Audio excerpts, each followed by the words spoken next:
আগামী জাতীয় সংসদ নির্বাচন ফেব্রুয়ারিতেই হবে। যারা বিভিন্ন মাঠের বক্তব্য দিচ্ছে যে এই সমস্ত দাবি পূরণ না হলে, ওই সমস্ত দাবি পূরণ না হলে, সংস্কার পূর্ণাঙ্গ না হলে, বিচার পূর্ণাঙ্গ না হলে নির্বাচন হবে না, এগুলো মাঠের বক্তব্য।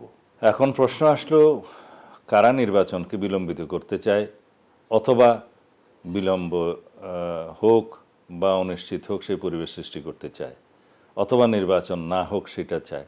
সেটা জাতির সামনে তাদের মুখোশ উন্মোচিত হয়েছে, এটা বলা যায়। আমি নির্বাচন নিয়ে কোনো সংশয় সংখ্যা দেখি না।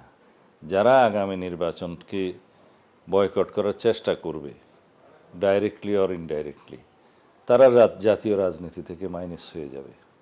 বাংলাদেশের মানুষ দীর্ঘ 16-17 বছর সংগ্রাম করেছে, রক্ত দিয়েছে, জীবন দিয়েছে তাদের অধিকার ফিরে পাওয়ার জন্য। তার মধ্যে 1 নম্বরের অধিকার ছিল তারা যাতে ভোটের অধিকারটা ফিরে পায়।